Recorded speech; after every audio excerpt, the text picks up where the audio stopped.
안녕하십니까. 오늘 마태복음, 신약성경 마태복음 4장 말씀을 들어가겠습니다. 5장입니다. 5장. 마태복음 5장, 마태복음 5장 43절 말씀 제가 읽겠습니다. 또 내 이웃을 사랑하고 내 원수를 미워하라 하였다는 것을 너희가 들었으나 나는 너희에게 이르노니 너희 원수를 사랑하며 너희를 박해하는 자를 위하여 기도하라.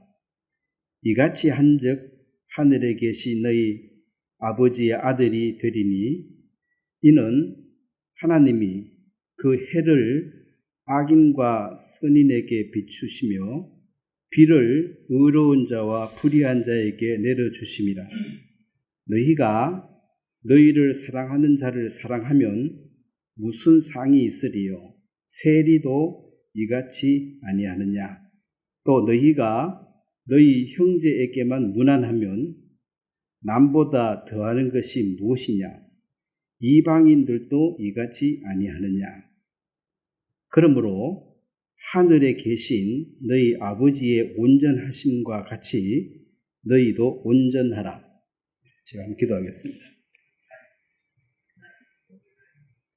하나님 우리 아버지, 예수님의 귀한 보혈을 통해서 우리가 거듭날 수 있도록 주님이 새롭고 살아있는 길을 열어놓으신 것을 감사합니다.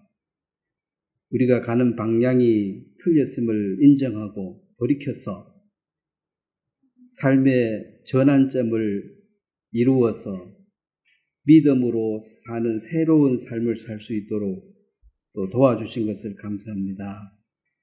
이 땅에 많은 사람들이 하나님을 알지만은 헛되이 알고 또 하나님의 뜻을 정확하게 알지 못함으로 여전히 수고하고 무거운 짐을 지고 살 수밖에 없습니다.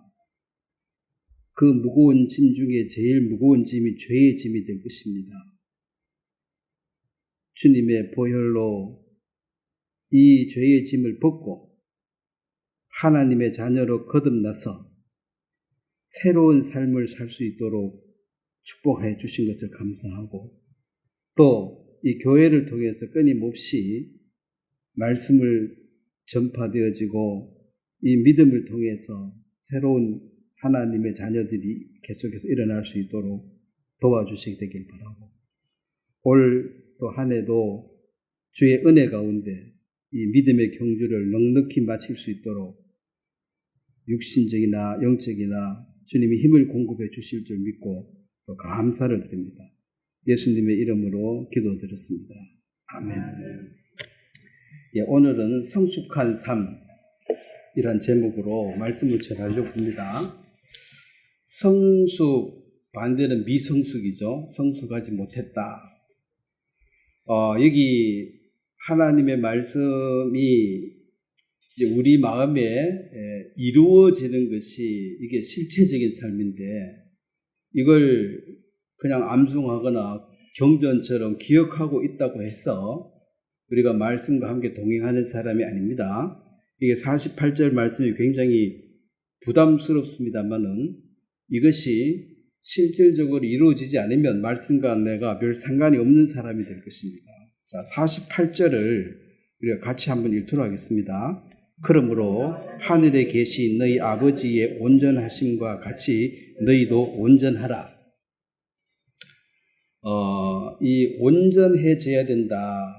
이것이 참 우리에게 노력해서 될 차원의 일인가, 노력해도 안 되는가부터 먼저 한번 생각을 해야 됩니다. 이제 달걀이 거듭나서 이제 병아리가 되는데 그 병아리는 완전한 닭입니까? 아직 닭이 좀 덜 됐습니까?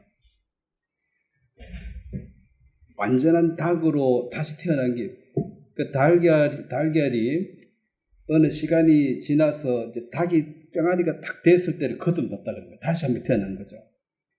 다시 태어난 그것은 이제 달걀하고는 전혀 상관없는 닭이 됐습니다. 병아리가 됐습니다. 근데 병아리를 미성숙, 아직 성숙하지 못했다. 이제 성숙한 이제 큰 닭이 될 때까지 좀 시간이 걸립니다. 자, 그렇다면 또 더 쉽게 예를 들면 우리가 사과나무를 심었는데 조만한 사과나무는 그냥 짝대기 하나 이렇게 꼭 펴져 있는데 이게 뭐 사과가 맺어질 가망성이 보통 사람 눈에는 전혀 안 보여요. 그래서 3년, 옛날에 5년, 요즘 3년만 하면 맺힌다 하는데, 이제 3년 지나면 그것이 이제 사과가 맺혀지는 걸 보고, 그러면 처음에 심었을 때 이게 완전한 사과나무입니까? 사과나무가 아직 좀 덜 됐습니까? 처음 심었을 때. 완전한 사과나무를 심은 거죠. 우리가 하나님의 자녀로 거듭났을 때, 이게 완전한 하나님의 자녀입니까? 아직 좀 덜 됐습니까? 네? 완전한 하나님 자녀로 거듭났죠.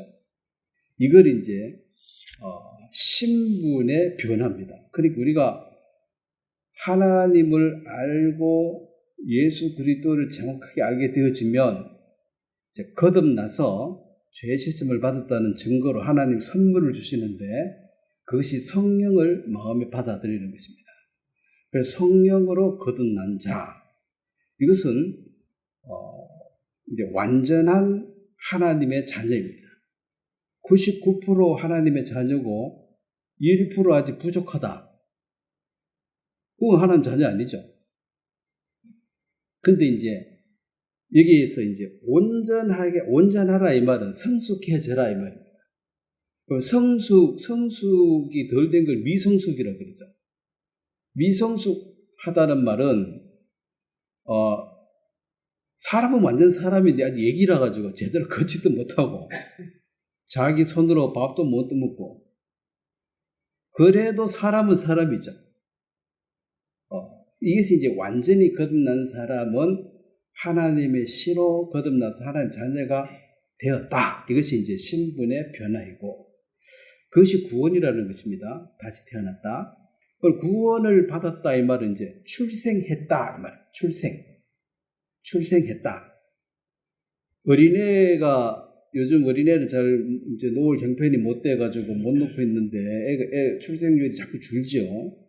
뭐 젊은 사람한테 욕할 수는 없어요. 그들도 놓고 싶겠지. 근데 뭐가 안 되니까 못 놓는데 옆에서 도와줘야 되지 뭐 욕할 일이 아닌 것 같습니다. 출생만 한 것 같으면은 10달만 고생하면 끝이잖아. 근데 출생도 큰 일이지만은 그 다음 출생하고 난 뒤부터 뭐가 따릅니까? 양육은 몇 달 해야 돼요? 달로 안 되지. 몇 년, 자만하면 몇십 년 해야 될지 몰라. 요즘 한 40대 가서 시집장가 가려고 하면 40년 동안 돌봐야 되니까. 이게 출생이야. 물론 저는 안 나봤으니까 뭐 그런 이런 말할 자격이 없지만, 뭐 하루 죽었다 생각하면 나와버리면 되지만, 그것도 뭐, 안 나본 게 뭔 소리 합니까? 이러겠지만, 이 양육은 이 미성숙한 애를 낳아가지고 이제 성숙한 어른이 될 때까지 뒷바라지 했는데 이게 보통 일이 아니야. 영적인 것도 똑같습니다. 출생하는 것도 굉장히 기적이고 중요한 일입니다. 거듭났습니까? 네, 중요합니다. 근데 양육을 받아서 여기 말은 온전해져라. 그럼 우리가 어린애가 온전하지 못해도 우리는 귀엽게 봐줘야 한 거죠. 네? 어리니까. 지금도 울잖아, 지금. 그래도 저 소리가 듣기 좋잖아요. 다른 잡소리에 비하면 얼마나 듣기 좋아요. 그러면 애가 미성숙한 이것은 이제 시간이 지나면 해결될 문제니까 사실 큰 문제는 아니죠. 시간이 지나도 해결이 안 되는 게 문제. 이건 시간이 지나면 저절로 다 자라니까. 그럼 영적인 것도 이제 거듭났다 이 말은 이제 출생을 했는데 물론 출생이 제일 중요하죠. 언제 거듭났습니까? 제일 중요합니다. 그 다음에 이제 양육입니다. 그래서 뭐 회사가 어디 가면 이래서 저거라 그래. 초등학교, 중학교, 고등학교 졸업했는데 뭐 회사 어디 다니봤나 이 사람은 이제 어떻게 양육했는지 보는 거죠. 양육이 제대로 안 돼가지고 뭐 국민학교도 못 나왔다. 아, 이건 뭐 태어난 건 확실한데 양육이 좀 안 좋네. 근데 고등학교 나오고 대학 나오고 이러면 야, 양육 잘 됐네. 그러면 이제 좋은 사람이고. 이 신앙도 우리가 어떻게 온전해집니까? 온전해질 수가 없습니다. 이렇게 말하는 것은 대부분 구원 못 받아서 그런 말 하기가 쉽습니다. 왜냐하면 우리가 하나님의 자녀로 완전한 100% 하나님의 자녀로 거듭난 사람은 이제 성숙되어지는 이 단계가 그럼 당연히 네가 이제 성숙해져라 이렇게 말해야지. 미성숙하게 살다 죽어라 이렇게 말하면 돼요, 안 돼요? 안 되지. 그럼 거듭났으면 어떻게 살아라 그래야 돼? 온전하게 하나님의 형상을 닮도록 네가 노력할 의지를 가지고, 왜 자유의지가 있으니까 막 되는 대로 막 살자 이렇게 의지를 먹은 사람은 하나님도 바꿀 수가 없어요. 그 사람의 자유의지를 내가 똑바로 살아야겠다는 의지를 갖고 있지만 육신이 연약해서 못하는 건 도와줄 수 있지만 의지 자체가 없는 사람 막 살면 되지 뭐라고 똑바로 사는데 이래 나온 사람은 이거는 교육이 안 돼요. 그래서 내가 성숙해지고 온전해지는 이것이 하나님의 뜻이다. 근데 막 살아도 우리는 연약한데 어떻게 온전해집니까? 어린애가 오늘 태어난 내일 온전해졌잖아 이렇게 말하는 게 아니고 방향을 그쪽으로 잡아라. 방향을 온전한 쪽으로 방향을 잡고 점점 시간이 지날수록 이제 기다가 또 걷다가 뛰다가 이렇게 해가 점점 자라니까 그게 기쁨이 되지. 태어나가지고 계속 기기만 달리는데 20살, 30살에서 기기만 하고 걷지도 못하면 이거 태어났을 때 기쁨이 이제 나중에 서서히 걱정이 되고 고통이 되는 거예요. 안 자라니까. 그래서 성숙해지는데 어디까지 성숙해지느냐? 그 끝이 어디입니까? 여기 얘기했죠. 하늘에 계신 너희 아버지 온전하신 같이 너희도 온전하라. 이거는 뭐예요? 명령입니다. 이거는 뭐 해도 좋고 안 해도 좋고 네 알아서 해라 이 말이 아니고 온전하라. 자, 그럼 사람으로 태어났으면 사람과 짐승의 차이가 뭐 여러 가지 있겠는데 그 중에 제일 큰 게 양심입니다. 사람에게 양심을 빼버리면 어떻게 돼요? 짐승이 됩니다. 그래서 이 짐승만도 못한 놈아, 요리 욕 먹는 사람들은 양심의 자기가 분명히 너 이렇게 하면 안 돼 하고 빨간불이 들어와도 무시하고 그렇게 사는 거죠. 그럼 막 개처럼 살면은 이 개놈아 이렇게 욕 먹는 게 개하고 행동이 똑같이 하면은 욕 먹는 거죠. 개는 욕 안 먹어요. 개는 원래 개로 태어났으니까 그냥 개로 살면 돼. 근데 사람이 하향 평준화해가지고 개하고 비슷하게 살면은 이놈이 이게 짐승 같은 놈하고 욕을 먹는 거죠. 왜냐하면 이 양심이란 게 있어서 하나님이 뭐가 악이고 뭐가 선이고 이제 가르쳐줘요. 자동으로 가르치는데. 근데 이제 믿음에서 나중에 얘기 말씀드리겠으나 양심이 작동하지 않는 사람은 구원을 받아도 성숙한 쪽으로 안 나가고 완전히 이제 될 대로 되라고 막 살아버린 거예요. 이걸 믿음에서 파선한 자라고. 그래서 구원을 받았는데 양심이 작동을 안 한다. 요 말은 본능대로 그냥 육체가 원하는 대로 그냥 막 살겠다 이거지. 사람은 이제 같이 살려고 하면 규정이라는 게 필요하거든요. 이게 법이잖아요. 그냥 법이라는 게. 자, 뭐 이런 얘기하기가 좀 그렇지만 화장실 가서 대소변 버린 게 그건 죄가 아니죠. 근데 여기서 대소변 보면 죄가 돼야 안 돼요. 그게 정해진 장소가 있다고. 그거 가서 볼일을 보면은 아무 문제가 없어. 근데 아무 데나 대소변 봐버리면 그러면 이제 욕먹는 거지. 아니 그러면 너는 뭐 대소변 안 가나? 안 가는 게 아니고 가야 될 시간과 그 장소에서 가서 정확하게 하는 그것을 이제 규칙이라 그래요.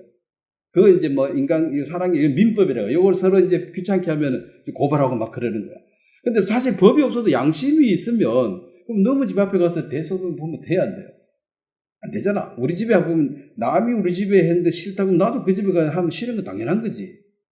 그래도 뭐 내 집 아닌데 뭐 보는 사람도 없는데 뭐 그래 보면 이제 욕먹는 거야. 근데 이제 어린애가 그랬다 이러면 어린애는 용서가 됩니다. 우리 작은 애가 뭐 한 4살, 3살 됐나? 옥상에서 돌멩이 던져가지고 밑에 차 대놨는데 차 천장이 이제 찌그러졌어. 그러니까 이제 우리는 예배 시간이니까 애들 옥상 가서 놀았나 보죠. 그래도 그 옆집에 아는 분이 뭐 아이고 뭐 애가 뭐 알고 그랬겠으니까 모르고 그랬다 하면 괜찮다 하면 넘어갔는데 나중에 법 아는 사람한테 물어보니까 그게 뭐 6살인가 7살 밑으로는 아무 죄가 없대요. 자꾸 된 사람이 잘못이래. 그 얘는 말이 사람이지. 사람은 사람이야. 근데 이게 잘했다 못했다 판단 기준이 있기 때문에 그 자대한 사람이 잘못이지 애는 처벌할 수가 없대요. 물어달라 소리도 못한대. 이 법이라는 것이 이제 양심의 기준 위에서 좀 글자로 딱 적어놓은 게 법이거든요. 그래서 사람은 이제 구원을 받은 사람, 거듭난 사람이 하나님의 자녀로서의 그 어떤 형상, 그 어떤 위치를 망각해버리고 나도 짐승처럼 막 살란다. 요렇게 살아버리면 사실은 믿음에서 파선한 것이고 하나님 뜻이 아니라는 거죠. 누구 아버지는 거룩한데 이 자식이 분명히 거룩한 씨로 낳는데 이 양육 과정에서 이상해져 가지고 이 망나니처럼 산다는 거죠. 그럼 이걸 어떻게 할 거냐? 자, 미성숙한 애입니다. 어린애가 이제 되면 제일 먼저 가르쳐야 될 게 양치 스스로 하는 법. 그 다음에 자꾸 화장실 얘기하네. 화장실 잘 가고 화장실 뒷정리 잘 하고 나오는 것. 양치하고 화장실을 잘 갔다 오면은 이제 너무 집에 갔다 놔도 큰 피해 안 주는 거야. 그냥 먹을 거면 주면 되니까. 이거 먹고 양치하고 화장실 갔다 오고 자면 되니까. 이제 이런 거 안 가르쳐 줘 놓으면은 누군가가 해줘야 되잖아요. 그 대변 보고 뒷정리 해준 거 저건 뭐 저 아버지가 좋지만 딴 사람은 그거 해주면은 들어보야 안 들어. 부럽지. 그러면 민폐가 되는 거야. 이제 너무 집에 하루를 맡기다도 민폐가 되니까 뭐 공부 이런 거 안 가르쳐도 돼. 어릴 때는 양치하고 화장실 갔다 요런 걸 가르쳐 가지고 잠깐 떼놓더라도 남한테 민폐를 안 줘야 되는 거야. 그냥 밥만 한 그릇 주면 지가 알아서 살도록. 그 잘 못할 때 미숙해도 그냥 내주는 거죠. 해봐라. 근데 뒷정리가 제대로 안 됐어 분명히. 그래도 놔둬야 돼. 하다가 뭐 또 어차피 저녁에 한번 씻어주니까. 그래서 계속 하다 보면 나중에 이제 정리를 잘하는 거야 뒷정리를. 미성숙했다가 이제 성숙해지는 거죠. 뭐 운전도 그렇고 처음에는 미성숙하다가 계속 미성숙하다고 하지 마라 그래버리면은 운전이 늘어야 안 늘어요. 그나마 스탑이라. 그래 하나 운전하지 마라 이러지. 자기는 처음부터 잘했나. 그래 운전 가르칠 때 사람들이 자기 올챙이 시절 까먹고는 그래 하나 운전하지 마라 위험하다고 이러는데 다 그 시절 겪어가지고 미성숙하게 하다가 성숙한 단계로 이렇게 자라가는 것입니다. 그래서 잘못해도 놔두면 뭐 죽을 일 아니면 놔두면 돼. 그러다 운전이 느는 거거든. 좀 빨리 느고 늦게 느는 차이는 있어도 결국은 늡니다. 운전 다 하게 돼 있어요. 그래서 이 온전해지는 이것이 거듭난 사람은 거듭나는 순간 100% 하나님의 자녀로 거듭난 거지. 한 50% 거룩해지고 50%는 이제 네가 노력해가지고 점점 거룩해져라 이 말이 아닙니다. 거룩해진 건 단번에 거룩해지는 것이고 그걸 완전하다 그래요. 퍼펙트 완전하게 거룩해진 것이고 온전한 삶은 성숙되어져 가는 과정을 좀 지켜보고 이제 지원해주고 밀어주고 응원해주는 것이 그게 온전해지도록. 그러면 목표를 네가 온전하게 살아라 이렇게 말해야 맞지. 아니 뭐 어떻게 우리가 하나님 온전하냐고. 이렇게 12절로 나오면 돼야 안 돼요. 그래서 하나님은 온전하라고 명령해 버렸어요. 온전하라 네가 그렇게 해라. 그리고 이 온전하다는 것은 결국은 이제 열매로 그들을 알리라. 마태복음 7장 20절은 그들의 열매로 그들을 알리라. 내가 사과나무라고 계속 우기지 말고 사과를 그냥 맺히면 돼요. 내가 거룩한 사람이라고 자꾸 자랑하지 말고 거룩하게 살면 돼. 내가 거듭났다고 우기지 말고 거듭난 사람의 그 향기가 나타나면 된다는 거죠. 나를 통해서 거듭난 사람이 태어나고 또 사랑이 나타나고 오래 참음, 이 열매들이 나타나면 결국은 누구도 다 인정하게 되니까 이제 성숙한 그리스도인이다. 그래서 이제 요 말을 좀 정리해 완전하다. 우리가 완전한 하나님의 자녀로 태어났다.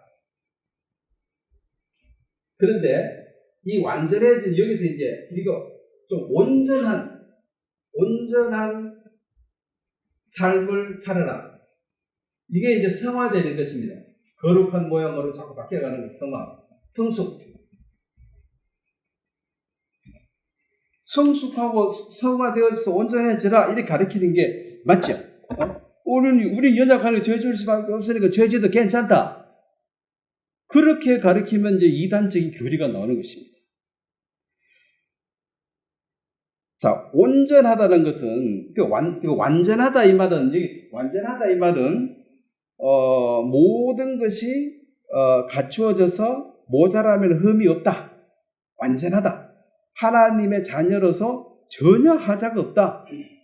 하나님의 자녀는 거룩해야 되는데 거룩이 99고 이런 죄가 섞였으면 안 되고 100% 거룩해지고 100% 의로워졌을 때에 그것을 완전한 하나님의 자녀다. 요거는 출발입니다. 출생 이렇게 했고 이제 이렇게 온전한 삶을 이루어가 이게 이제 변화되는 과정인데 우리가 신앙생활을 이제 함께 하면서 서로 격려해 주는 거죠. 해주는 것은 좀 온전한 삶으로 자라도록 지원해주고 도와주고 또 아주 잘못한 거는 좀 이렇게 지적도 해야 되는데 그 지적도 잘해야 되는 게 교만해가지고 들을 자세가 안 된 사람한테는 지적하면 안 됩니다. 그거는 개꼬리 잡는 거하고 같다 그랬어요. 개꼬랑지 잡으면 어떻게 됩니까? 바로 물리지. 그러니까 들을 자세가 돼 있는 사람에게 어떤 훈계가 그게 영양가가 있고 듣기 싫다는데 무슨 얘기하면은 이 좋은 말이 가치도 떨어져 버려요. 내가 아무리 좋은 말 자꾸 개한테 가서 강아지한테 자꾸 얘기하면은 이 좋은 말 이 자체도 가치가 떨어져. 개소리 대부분 맨날 개하고 이야기하고 있으니까. 그러니까 예수님이 그 당시에 사실 때도 아무나한테 가서 뭐 이렇게 이야기 안 합니다. 회개하고 주의 말씀을 받아들일 마음이 된 사람들에게 그 씨앗을 뿌리지. 아무데나 말씀의 씨앗을 막 뿌리는 이것은 참 농부가 아니죠. 참 농부는 씨앗을 막 뿌리는 게 아닙니다. 장만 다 해놓고 마지막에 씨를 뿌리는 거지. 아스팔트도 뿌리고 콘크리트도 뿌리고 이렇게 하는 건 농부가 아니라는 거죠. 그래서 온전한 삶을 사는데 부족함이 없도록 바꾸어주는 것이고 자 그렇다면 이 온전한 삶을 살아가는데 이제 첫 번째 단계가 회개하는 것입니다. 회개. 마태복음 4장을 한번 보겠습니다. 그 앞에 마태복음 4장 17절에 이때부터 예수께서 비로소 전파하여 이르시되 회개하라 천국이 가까이 왔느니라. 자, 예수님이 이제 사람들이 왔을 때 첫 번째 한 얘기가 회개를 해라. 회개를 해라. 이건 뭐 어디서 뭘 회개하라는 것인가? 이 창세기 2장 17절에 우리가 선악을 알게 하는 나물 씨가를 먹지 말라. 네가 먹는 날에는 반드시 죽으리라. 이게 이제 반드시 죽으리라 이 말을 결국 아담 하와가 먹었습니다. 먹었을 때 죽었다는 말은 아담 하와가 그날 딱 먹고 시체됐다 이 말이 아닙니다. 먹고 금방 죽었어요, 안 죽었어요? 안 죽었습니다. 거의 천년 살았습니다. 그것은 하나님과의 교통이 단절됩니다. 이제 휴대폰 같으면은 배터리 다 나가서 먹통됩니다. 들고 있으는 말은 먹통이야. 이제 하나님하고 전혀 대화가 안 돼요. 끝나버렸어요. 요걸 단절된 상태를 하나님은 넌 내하고 죽었다는 거죠. 이제 관계 끝났다. 그렇다고 뭐 아담하고 없어진 것도 하나님도 그 자리에 계시지만 다만 교통이 안 되고 있다. 그러면 이제 하나님의 아담과 하와는 처음에 창조, 지음을 받았을 때 하나님의 자녀로 바로 지음을 받았으니까 하나의 피조물이었으니까 하나님 만든 하나의 그 피조물 물건이죠. 피조물이죠. 자녀가 아니죠. 그래서 선악과를 먹는 걸 하나님은 예지 미리 아셨습니다. 정해놓은 건 아니에요. 정한 건 누가 정했습니까? 먹고 안 먹고는? 선택을 누가 했어요? 아담이 선택했죠. 선택할 수 있는 자유를 자유의지라 그럽니다. 인간은 선택할 수 있습니다. 삶은 어떻게 보면 선택의 연속이에요. 그 선택에 대해서 책임은 누가 져야 돼요? 네? 선택한 본인. 남한테 뒤집으면 안 되지. 본인이 선택해놓고 뭐 남한테 욕하면 안 되죠. 그 신보가 틀린 신보지. 그래, 네가 선택하고 책임은 네가 지고. 그럼 책임 안 지려면 선택을 안 해야지. 그러니까 자유를 주었다. 네가 이제 선택할 수 있다. 이것은 좋기도 하지만은 이제 어깨가 무거워지는 거죠. 책임을 네가 지라. 그러니까 청소년 18세 밑으로 얘들은 선택을 할 수 있어요, 없어요? 법을 인정 안 해줍니다. 부모 불러오라 그런 거. 뭘 해도. 아마 결혼도 하고 싶어도 못할걸. 18세 밑으로는 부모가 사인을 해줘야 될걸요. 혼인신고할 때. 근데 그 18인가 20인가 넘어서 이제 자유라. 부모 뭐 허락 맡을 필요도 없어요. 내 좋다 하면 그냥 혼인신고 해버리면 끝이라. 근데 그때부터는 이제 그 결혼이 잘 되든 못되든 네가 책임지라는 거지.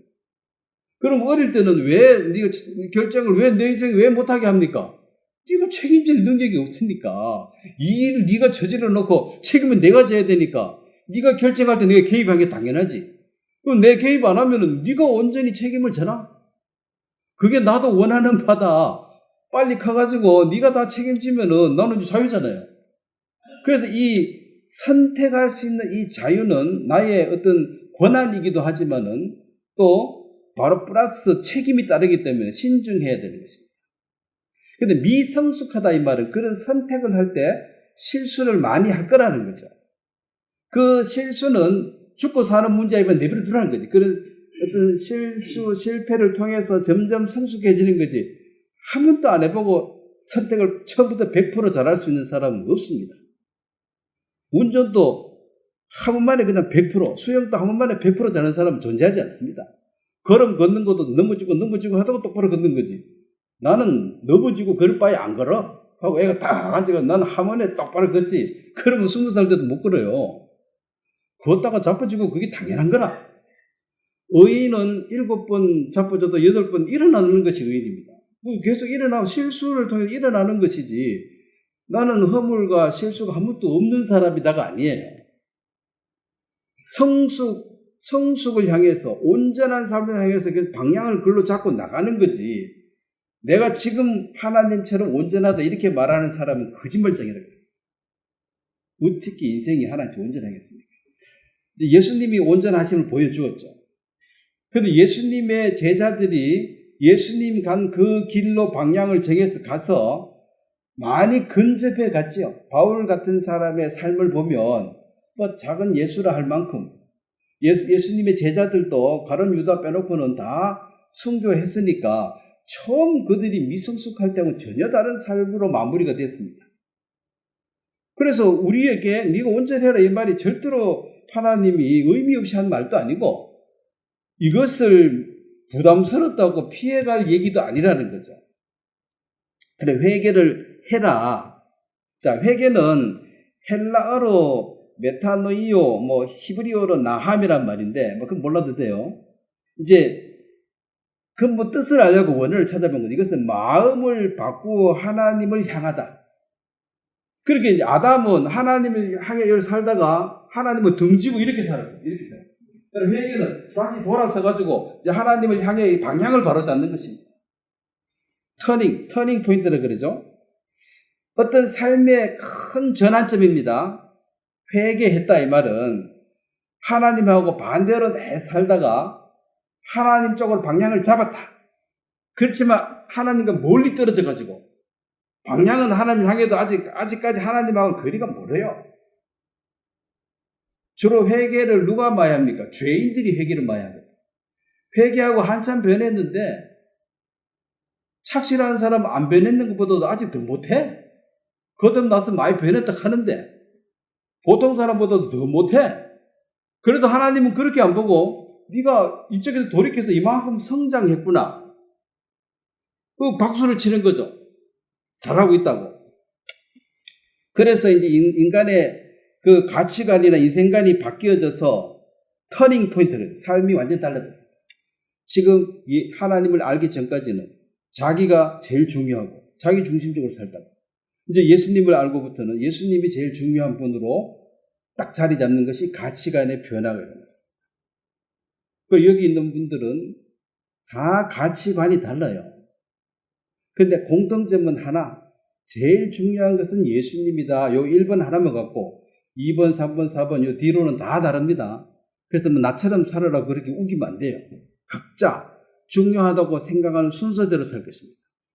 건강이 중요한 사람은 건강을 예수님 다음으로 두 번째 우선할 것이고 또 돈 버는 게 중요한 사람은 열심히 돈 벌 거고 그거 서로 다르지. 왜 그렇게 사냐고 나처럼 살지 이렇게 말할 수는 없습니다. 1번만 같으면 돼요. 예수님이 제일 중요하다. 그 하나가 공통점으로 우리는 연합된 것이 교회에 있는 것입니다. 자, 그렇기 때문에 회개를 해서 이것은 믿음을 갖게 바로 전 단계입니다. 반대로 가다가 이제 하나님 향해 돌아서 여기서 돌아섰다고 구원은 아니죠. 회개하고. 자, 그리고 사도행전 3장을 한번 보겠습니다. 회개를 하고 그 다음에 회개가 구원이 아닙니다. 회개와 구원은 다른 얘기입니다. 회개하고 사도행전 3장 19절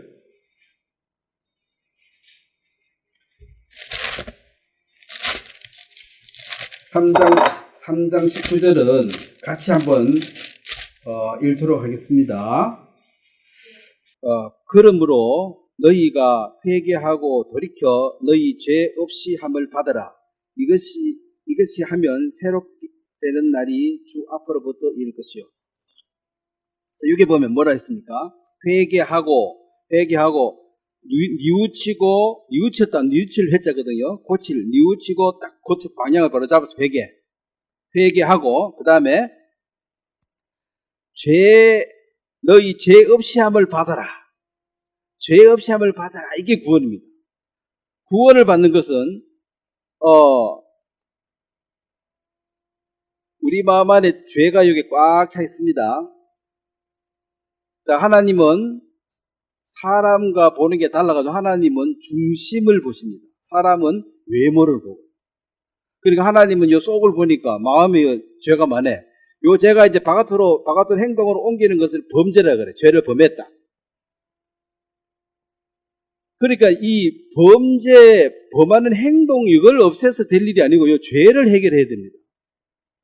요 죄는 예수님의 피로만 깨끗하게 할 수 있는 예수님의 피로 해결받은 사람에게 하나님이 아까 말하는 것처럼 이제 성령을 선물로 주십니다.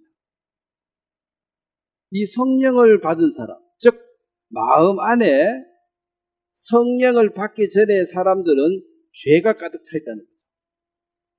물론 행동으로 했고 안 했고는 차이가 많이 있습니다. 근데 엑스레이 찍어가지고 속을 보면 시커먼 게 똑같아요. 행동은 다 다릅니다. 그 사람의 교육 수준에 따라 다르고 환경이 다 달라요. 그렇지만 근본 죄는 요 죄를 요걸 없애는 걸 네가 받으라. 누가 어떻게 할까? 너는 뭐 하는데? 그래서 예수님이 이 땅에 오셔서 예수님의 피로 이 죄를 없애는 이것이 구원에 이제 관한 말씀인데 오늘은 그 얘기를 안 하고 성수에 관한 얘기하니까. 그래서 요 성령을 선물로 받은 요 성령을 선물로 받은 요 사람을 너는 확실하게 죄에서 구원이다. 이 구원이라는 말은 죄에서라는 말이 생략되어 있습니다. 어디에서 물에서 건지면 물에서 구원받은 거고 빛에서 건져받은 빛에서 구원받은 거고 죄에서 구원받은 것은 이것을 출생이다. 거룩한 자로 처음 이제 출생했다. 진정한 회개는 일생에 한 번 하는 거예요. 자, 하나님이 반대로 가다가 회개했습니다. 됐는데 또 한 번 회개 되어버리면 또 반대로 가잖아요. 회개를 계속 하는 게 아니고 회개는 한 번 하는 것입니다.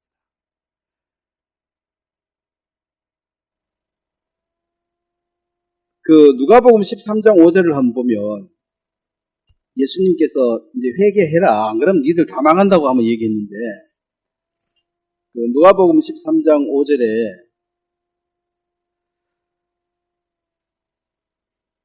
누가복음 13장 5절도 한번 같이 읽겠습니다.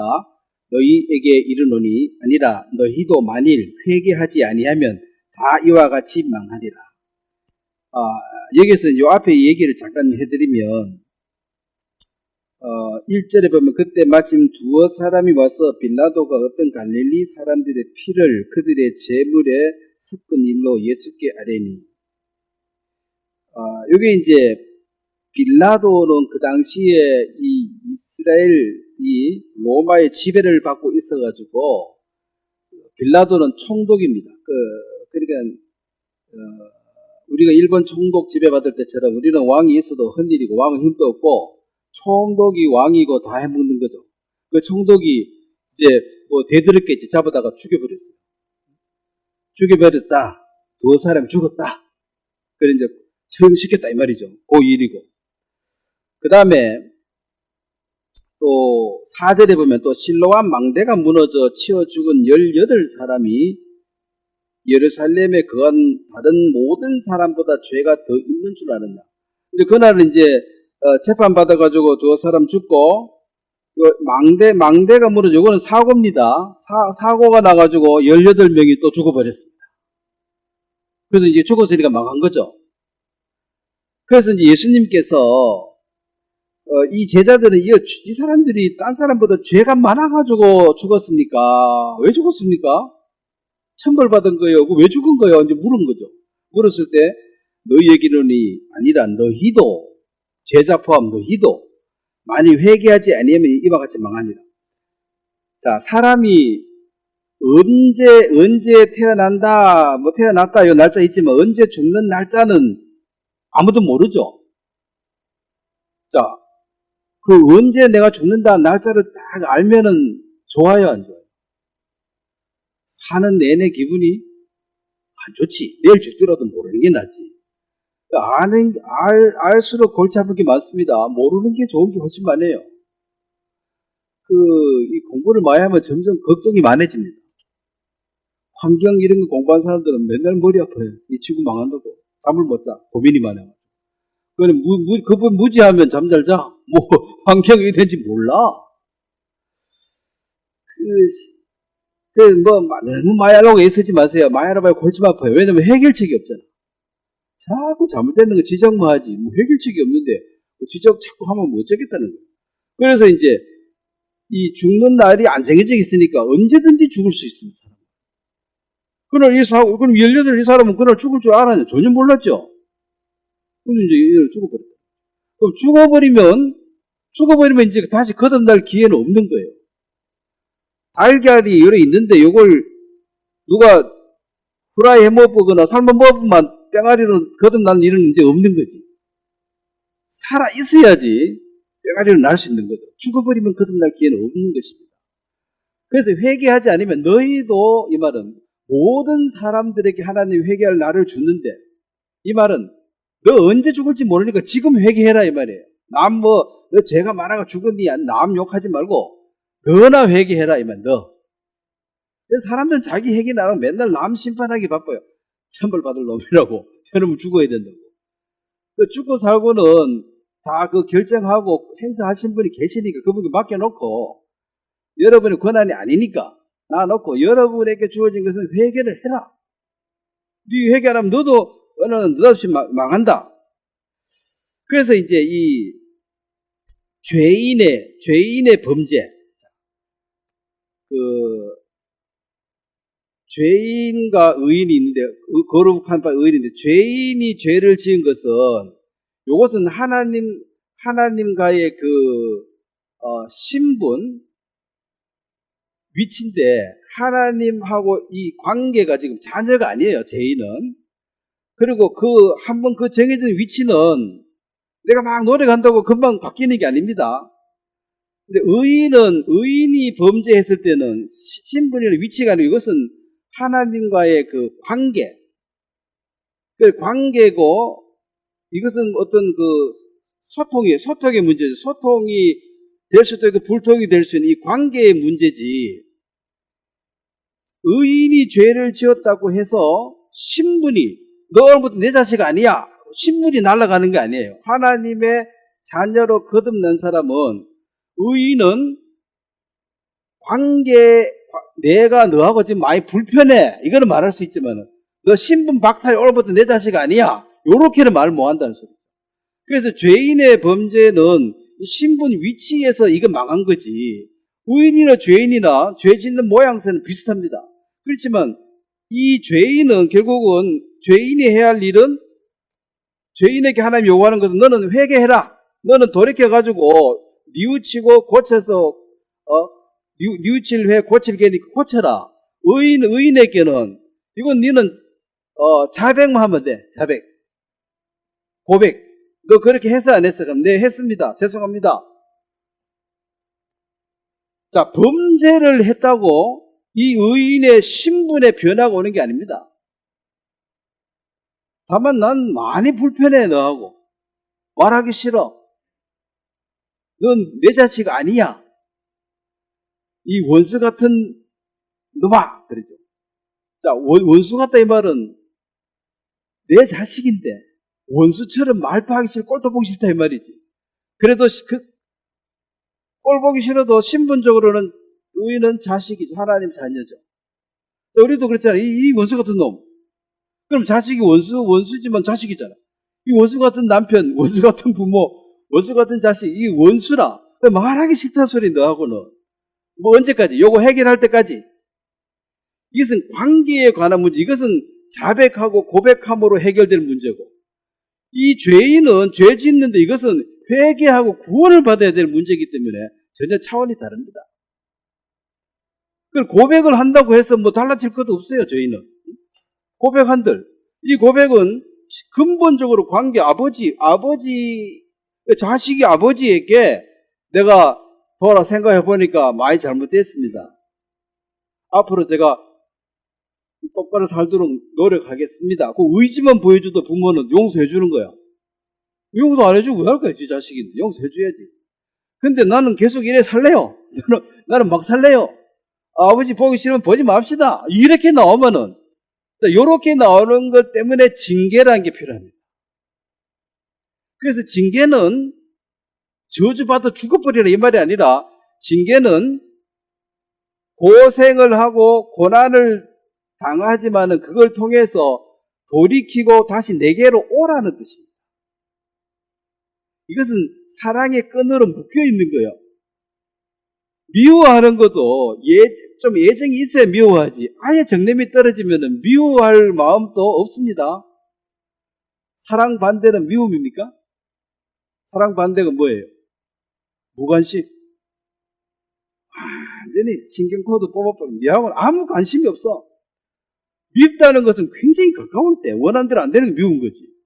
관심 자체가 없는데 미워할 게 뭐가 있습니까? 미워할 게. 그래서 이제 이 의인에게는 자백하고 돌아오게 하기 위해서 이 중간 수단으로 요 결과고 요렇게 만들기 위해서 의인에겐 징계를 줍니다. 죄인은 이 세상에 살면서 징계를 받아야 안 받아요, 하나님. 죄인은 가만 놔둬요. 죄인의 형통함은 이루 말로 다 아주 잘 살아. 죄인도 잘 살고 죄인 아들 살고 손자는 더 잘 살고 배가 아플 만큼 잘 살아. 근데 왜 징계 안 합니까? 첫째, 내 자식이 아니라는 거지. 그다음 두 번째, 죽어서 영원히 지옥불에 가서 고생할 거니까. 영원한 처벌을 받으려니까 집행유예를 시켜줍니다. 천벌을 지금 안 받고 죽고 난 뒤에 받아라. 유예를 시켜주는 거죠. 그래서 불쌍히 여기라 그랬습니다. 여러분한테 믿게 하는 사람들 지옥 가서 영원히 불고생해라. 그거 생각하면 좀 안쓰럽죠. 내 돈 좀 띠먹더라도 불못에 가서 영원토록 고생해라. 그거보다는 그래도 구원이나 받아라. 이렇게 말하고 싶은 게 너무 결과가 처참하다.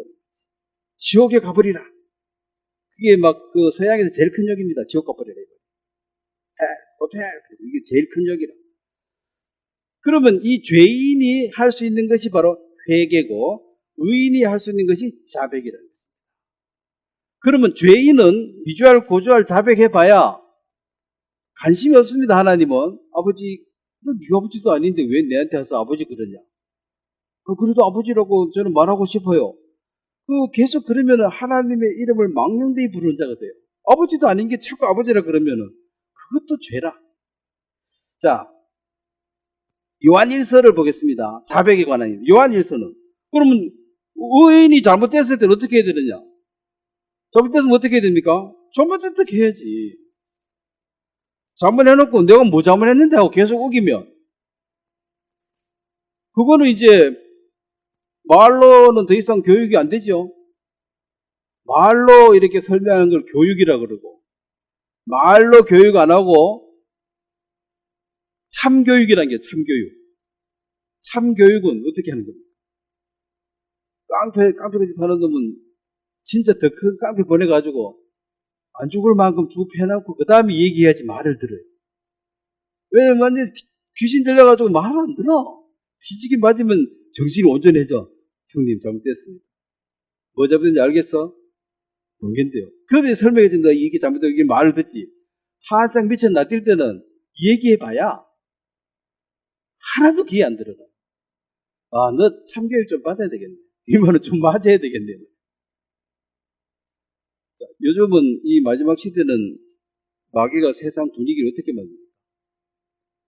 교육은 말로 하지 참교육이란 것은 다 범죄다. 부모도 자식 때리면 지금 깜빵 가야 되죠. 선생은 학생 때리면 그것도 깜빵 가야 돼. 그럼 잘못될 때 누가 가르쳐요? 아버지 못 가르쳐. 교도소 가도 사형도 못 시켜. 평생 밥 먹여줘야 돼, 죽을 때까지. 그것도 또 뭐 시설 안 좋으면 또 데모할 거야. 처우 개선하라. 사형수한테 이래 대우하면 되냐, 그래. 비싼 돈 내가지고 뜨신 방에 재우고 맨날 하루 3끼 밥 먹여줘야 돼. 사형을 못 시키니까 언제까지 먹여줘야 돼? 죽을 때까지. 그럼 밥 먹고 살려면 교도소 가는 게 더 편하지 않을까? 이 생각이 드네, 갑자기. 자, 요한 1서 1장 9절을 한번 보겠습니다. 이건 자백에 관한 문제입니다. 이것은 이제 지금 아까 관계가 소통이 안 된다. 니하고 말도 하기 싫다. 불편하다. 불편해도 내 자식이에요, 내 자식 아니에요. 불편한데 내버려 두는 것은 좀 고생해가지고 뉘우치고 돌아오기만 돌아오면 내가 100% 받아주려고 하는데 요놈이 안 돌아오려 그래. 안 돌아오려고 말도 안 하려고 그래. 근데 요즘은 그걸 어떻게 교육할 수가 없어요. 우리 어릴 때는 말 안 들으면 첫 번째 밥 안 준다. 두 번째 옷 벗기가 좀 내쫓아본다. 왜들 그러더라고. 뭐 하면은 이미 자식 옷 벗기가 내쫓아본다.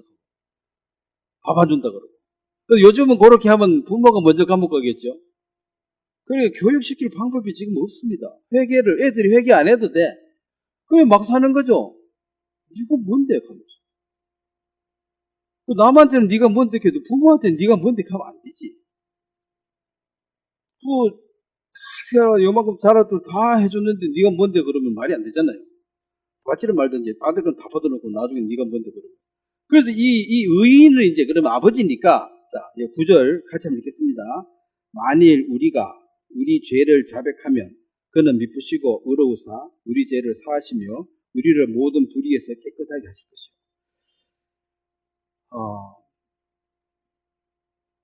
구원을 받은 다음에 이제 자녀가 되었으니까 이 신분의 문제가 해결됐기 때문에 이제 자백이라는 게 교통, 소통이 필요합니다. 내 자식이니까, 내 부모니까. 그러면은 잘못됐는 걸 아버지도 알고 지도 알아. 근데 네 잘못됐나? 잘못한 게 뭐 있는데? 하면서 대드는 거죠, 이제. 그럼 내가 잘못됐다고 말하는 거, 뭐 특별한 거예요. 사실을 사실대로 말하는 거예요. 그냥 뭐 자백이 특별한 게 아니라 뭐 지어내서 거짓말하는 소리가 아니고 니도 알고 나도 아는데 니가 잘못됐다고 인정하라는 거지. 인정 못하겠다 이 말은.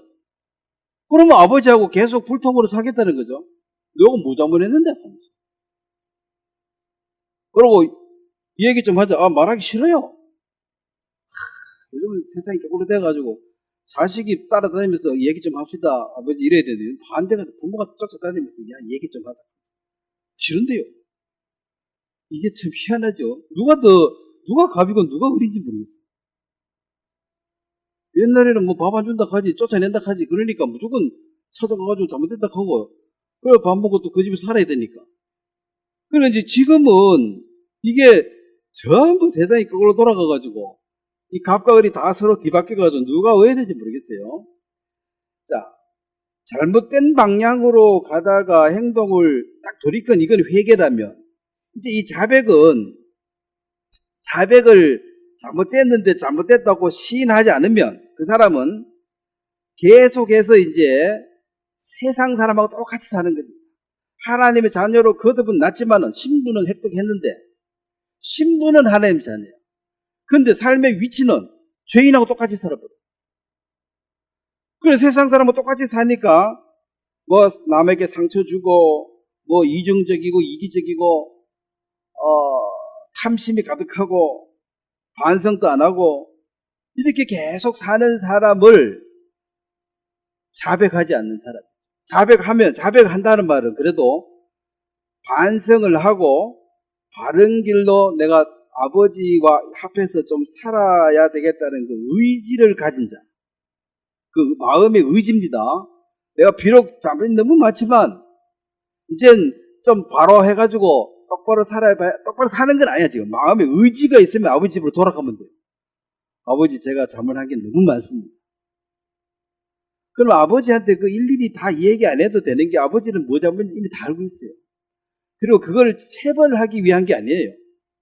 체벌은 이미 아버지 집을 떠나서 고생하면서 이미 다 받은 거야. 그게 오히려 안쓰러워. 이러면 좀 빨리 오지. 쓸데없이 고생도 하고 빨리 오지. 나가는 그 다음날 돌아오지. 뭐 하려고 몇 년 기다리다 왔느냐. 고생했는 게 안쓰럽지. 돌아오면은 이제 다 용서가 되는 거죠. 그럼 돌아오려는 그 의지가 바로 자유의지 그것이 하나님 보실 때는 얘는 그래도 올바르게 살아가는 의지를 가졌기 때문에 이제 도와주는 거죠. 여러 가지로. 의지를 빼버린 사람이 될 대로 되라 막 사는 사람이거든요. 의지 빼버린 사람들이 있습니다. 디모데전서 4장을 한번 보겠습니다.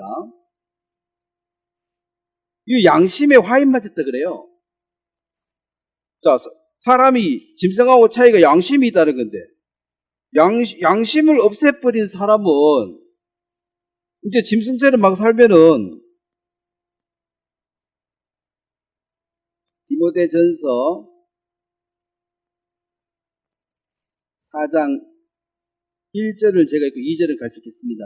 그러나 성령이 밝히 말씀하시기를 후일에 어떤 사람들이 믿음에서 떠나 미혹하는 영과 귀신의 가르침을 따르리라 하셨으니 2절 같이 읽겠습니다.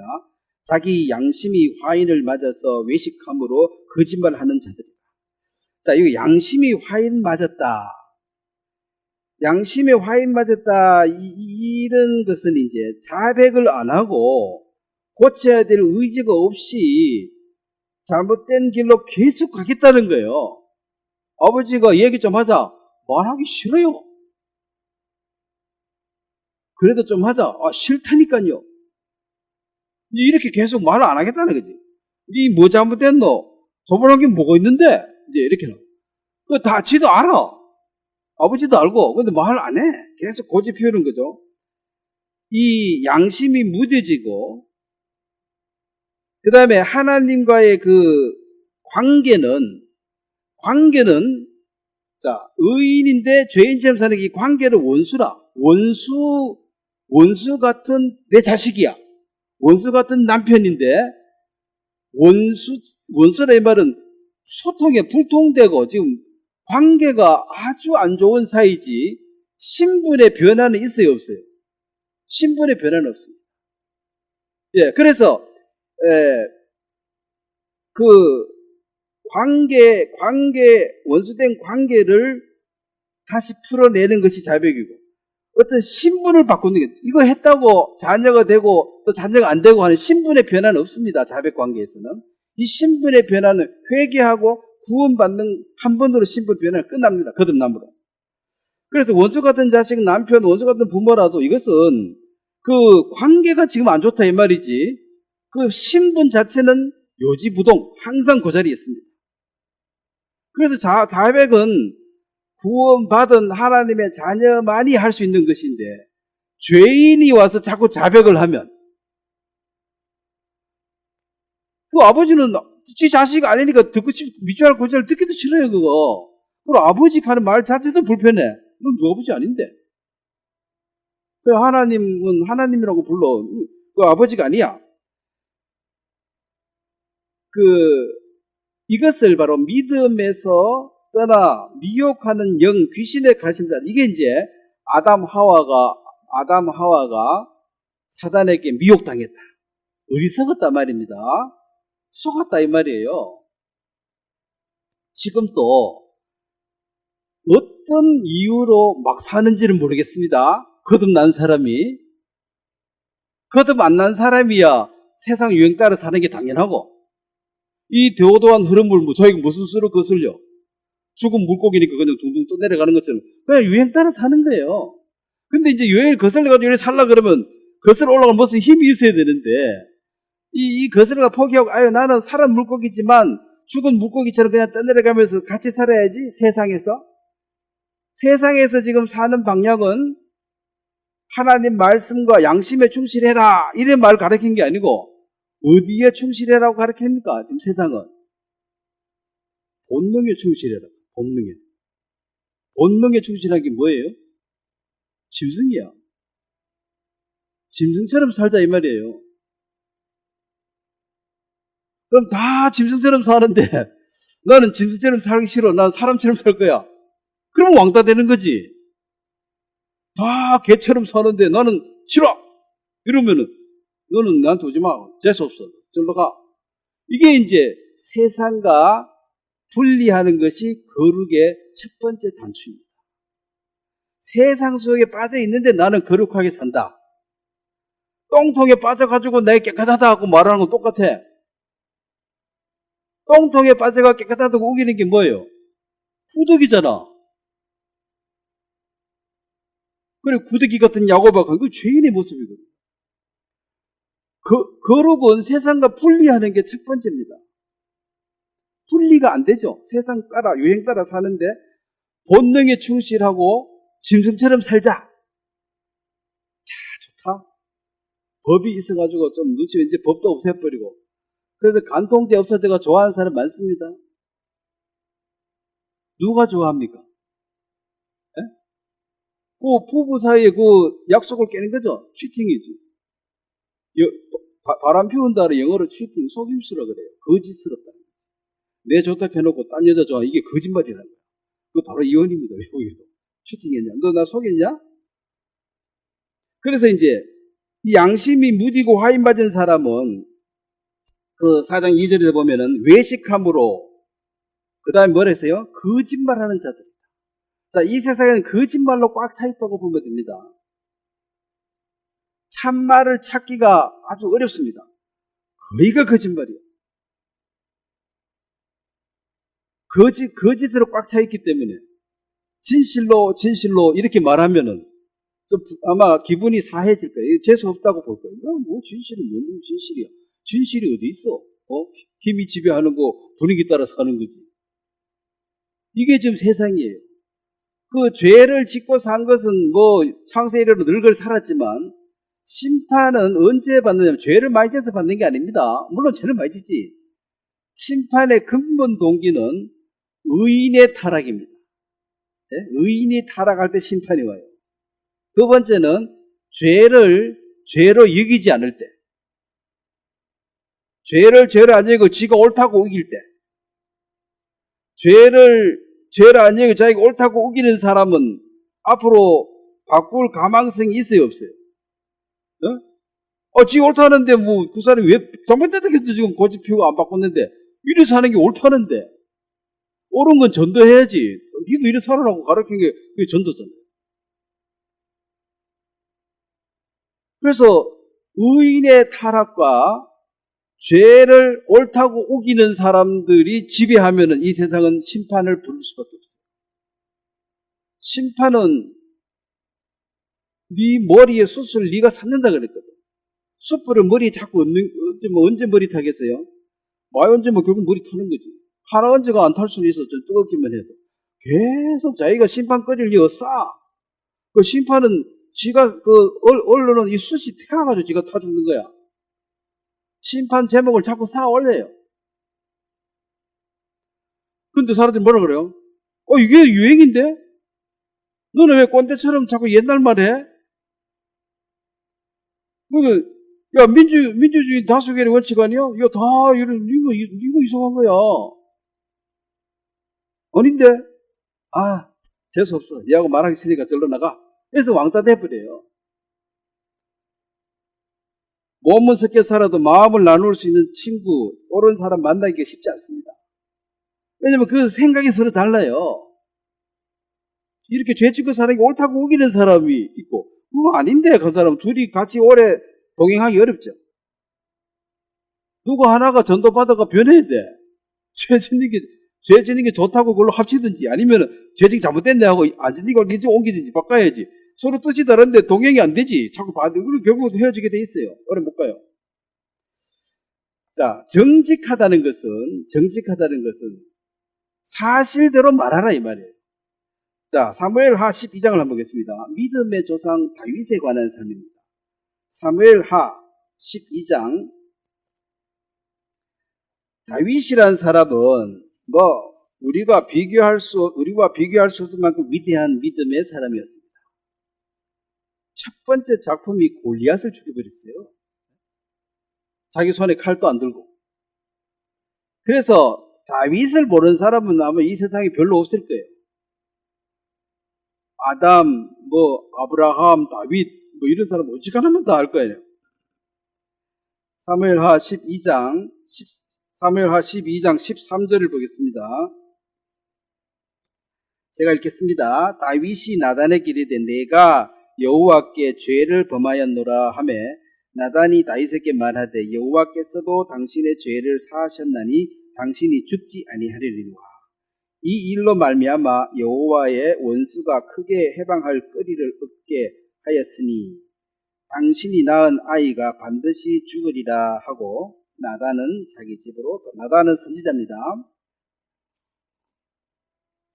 이제 다윗이 하나님의 말씀을 업신여기고 이 장군 우리아를 죽이고 그의 아내 바세바를 자기 아내로 삼아버렸습니다.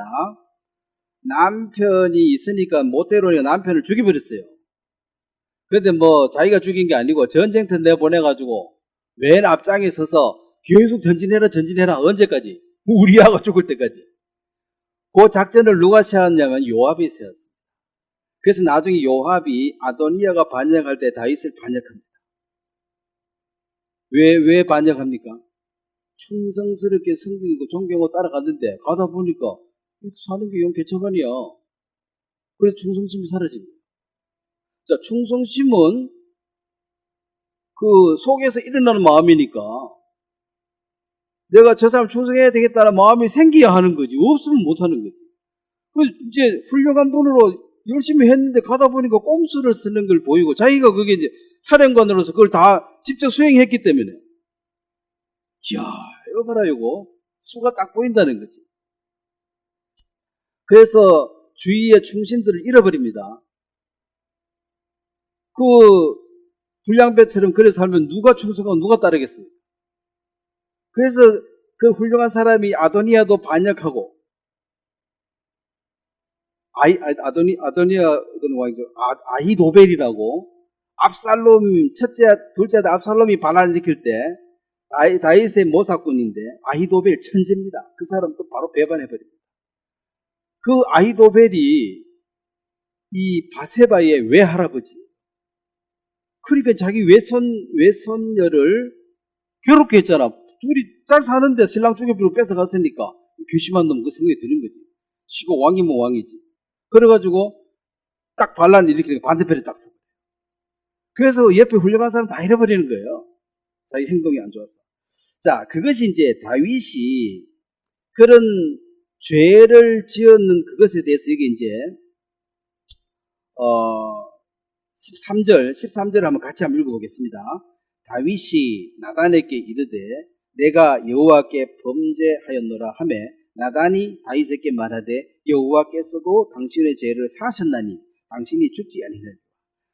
다윗에겐 징계를 받습니다. 징계를 받는데 내가 우리아를 죽이고 바세바를 취했다라고 이제 고백을 했죠. 그 사람이 나라고. 사실 이게 정직한 사람이에요. 요걸 누가 사실을 말하는 사람 엎으려면 이 사실 말하는 사람 죽여야 돼요. 어쩔 수 없이 이 나단을 죽여버려야지. 안 그러면 자꾸 얘기하니까. 이제 다윗이 정직한 사람이었다. 이 말은 이걸 시인했죠. 하나님이 이건 드러낸다. 시인하고, 그런데 거기에 보면은, 죄를 범하였나이다 하매 나단이 다윗에게 말하되 여호와께서도 당신의 죄를 사하셨나니. 그러니까 지금 고백하는 순간에 바로 사해졌다 그랬죠. 이미 하나님으로부터 죄 사함의 소식을 나단이 갖고 왔습니다. 갖고 와가지고 고백하니까 하나님도 네 죄 사했다. 그 고백을 듣고 죄 사했다고 빈 게 아니고 이미 죄를 사해졌다는 답을 갖고 왔습니다. 왜냐 아버지와 자식 사이 의인이고 믿음의 사람 의인은 자백하는 순간 이미 끝난 거예요. 용서가. 사실 부모 자식 간에 원수라는 것은 지금 마음이 서로 뒤틀린 거지. 그렇다고 부모 자식 이게 천륜이 깨진 건 아니기 때문에 그냥 자백하고 고백하는 것으로 회복이 되는 거예요.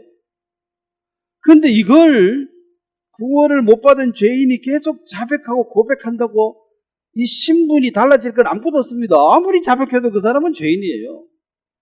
죄를 사함받고 거듭나는 것이지. 그러니까 죄의 대가는 다윗이 지은 죄의 대가는 본인이 책임을 지고 왜냐하면 그건 잘못된 선택에 대한 책임입니다. 다윗의 선택 중에서 내가 우리아를 죽이고 바세바를 빼앗아야 되겠다. 이건 누가 선택한 겁니까? 본인이 한 거죠. 그럼 그 책임은 누가 져야 돼요? 본인이 져야 돼요.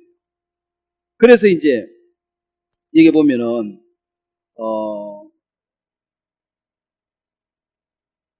14절에 이 일로 말미암아 여호와의 원수가 크게 비방할 거리를 얻게 하였으니 여호와의 원수는 마귀죠. 사단 마귀가 하나님 아니 당신 아들 하는 꼴 보라고 저거 남편 멀쩡한 거 죽이고 아내 빼앗아 갔는데 봐줬냐고 이게 공평한 거냐고.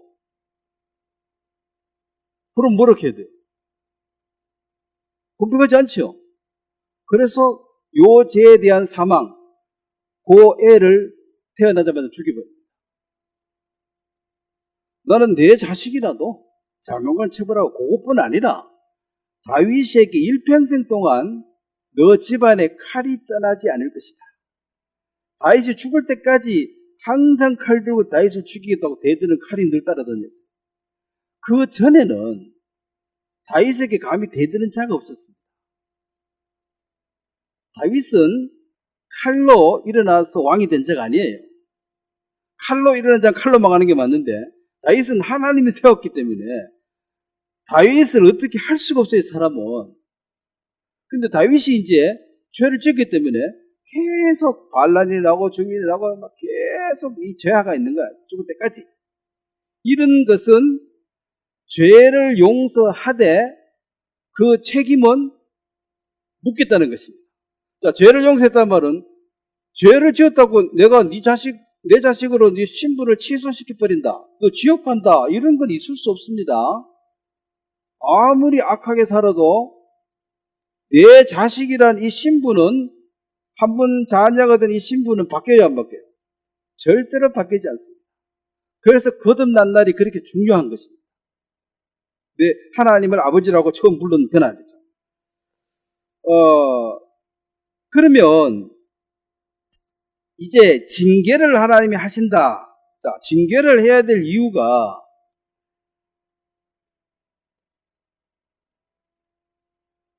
우리가 히브리서 12장을 한번 보겠습니다. 그럼 징계를 뭘로 하는가? 징계는 미워가지고, 자, 자식이 말을 안 들어서 너 오늘 5번 달부터 용돈 안 줄 거야. 그러면 용돈 안 줘가지고 고생시키는 게 아이고 꼬시고 기분 좋다 이런 개념이 아니고, 부모의 말을 안 듣고 거슬렸기 때문에 그에 대한 대가로 지금 징계가 온 거잖아요. 처벌이 온 거잖아요. 이 처벌을 받으면서 내가 부모를 거스리지 말고 앞으로는 옳은 말이니까 들어야 되겠다, 이렇게 마음을 고쳐먹을 수 있는 기회를 주는 것이 징계와 처벌의 목적입니다. 그것 또한 사랑입니다. 그러면 징계하지 않는다는 것은 사랑이 없다는 소리거든요. 네 마음대로 살아버리라. 그냥 막 살아버려, 막 살다 죽어버려. 이게 이제 징계 안 하는 거죠. 자, 부모가 자식을 징계하는 목적은 올바르게 살려는 의지를 심어주는, 너 똑바로 살아야 돼. 마음 바로 잡아야 돼. 왜? 마음을 내가 대신 잡아줄 수는 없으니까. 사람은 각자 심령이 다르니까. 하나님이 또 우리의 자유의지를 강제로 꺾을 수가 없습니다.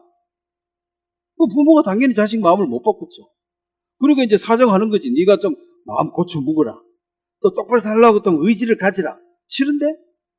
그러면 이제 용돈을 내가 끊겠다. 그럼 그럼 네가 알바해가 돈 벌고 한번 써봐. 힘들거든. 그럼 내가 아버지하고 어머니하고 화해해버리면 용돈 자동으로 들어오는데 계속 생고생하면 왜 살아야 되냐? 그럼 고생을 하면 할수록 아버지 집에 돌아올 확률이 높은 거죠. 그래서 누가복음 15장의 둘째 아들을 그 회개하는 모양이고 돌아오게 하는 것인데, 먼 나라에 가가지고 거기서 성공에 잘 살아버리면 아버지 집에 안 돌아오는 거죠. 그래서 흉년이 들고, 그래도 마음 안 꺾고 또 유대인이 그 돼지 치는 데 가는 것은 굉장히 마음 낮춘 거예요. 근데 돼지 치는 데가 열심히 해도 먹을 게 또 없잖아. 굶을 죽을 처지가 되니까 이제 생각이 나는 게 있죠. 아버지 집에는 먹을 게 많은데. 그 아버지 집에 왜 돌아갑니까? 품꾼의 하나로, 야, 저기 가서 일하면 밥은 먹고 살겠다. 며칠 굶어보면 이제 그런 생각이 드는 거야. 지금까지 아버지 되게 잘 먹고 잘 살아서 몰랐는데, 아버지 집 떠나고 살아보니까 참 먹고 사는 게 보통 문제가 아니네. 돼지죽도 못 먹고 끓여 죽겠다, 야. 그래서 아버지 집 돌아가자. 그래, 이제 아들 왔습니다 하고 큰 소리 치고 이제 그게 면목이 안 서니까 나를 좀 고용해달라고, 일꾼으로. 자, 아버지 마음을 지금 알아요, 몰라요, 둘째 아들은? 모르지. 아버지가 자기 아들 모섬처럼 고용해가지고 모섬밥 먹고 모섬방에 재우고 아버지가 신나고 기분 좋겠어요? 그건 아버지에게 다시 고문하는 거랑 똑같습니다. 아버지 앞에서 막 계속 고생하고 사는 거 보여주는 게 아버지를 괴롭히는 거예요. 아버지는 그런 마음이 전혀 없습니다. 돌아오는 순간 완전히 잔치열어가지고 자식 대우하니까 깜짝 놀란 거지. 이 웬일이냐는 거지. 그걸 은혜라 그래요. 은혜는 받을 자격이 전혀 없는 사람에게, 줘야 될 의무가 전혀 없는 사람이 엄청난 걸 주는 걸 은혜라 그래요. 너 열심히 했으니까 받았다. 그래도 은혜 받았다. 그 은혜도 아니라 은혜로 대가받은 거지. 진짜 은혜는 줄 의무도 없고 받을 자격도 없는데 그냥 왕창 떨어진 거예요. 이걸 은혜라 그래요.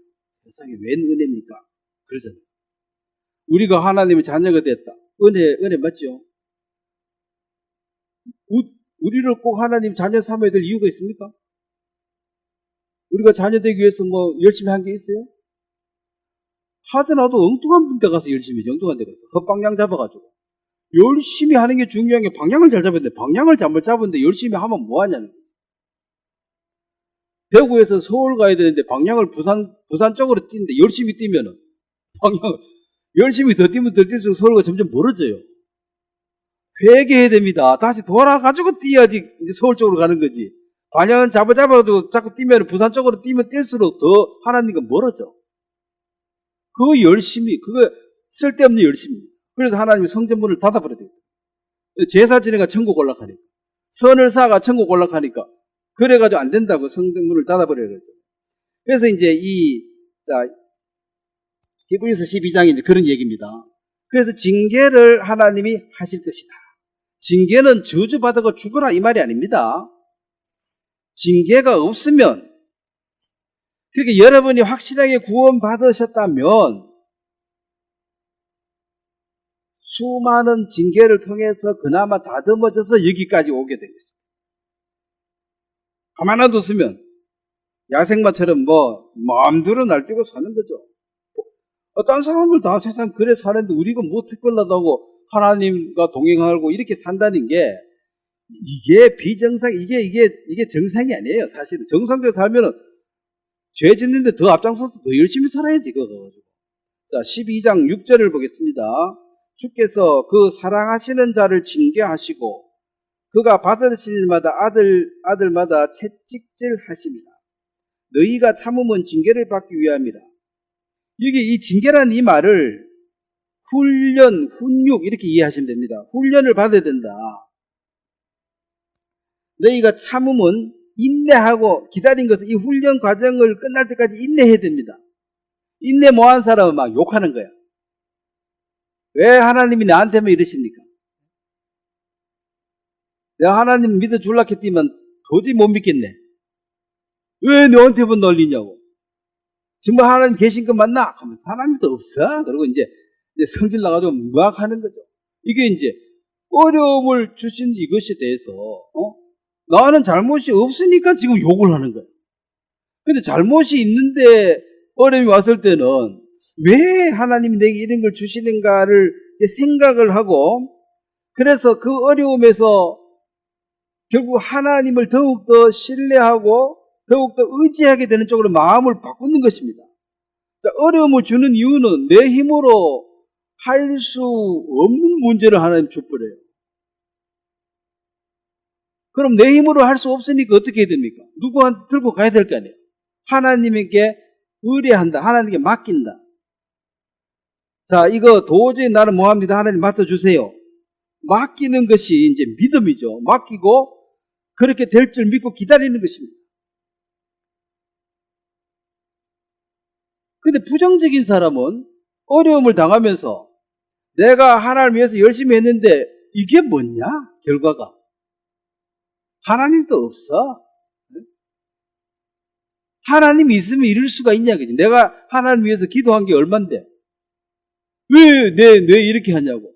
그러니까 자기가 지금 하고 있는 이 당한 이게 부당하니까 지금 성질나서 욕하는 거거든요. 자, 잠언을 한번 보겠습니다. 잠언 3장에. 이 말씀이 잠언에서 온 말씀이에요. 잠언 3장. 자, 징계를 당하면 두 가지 형태로 나타납니다.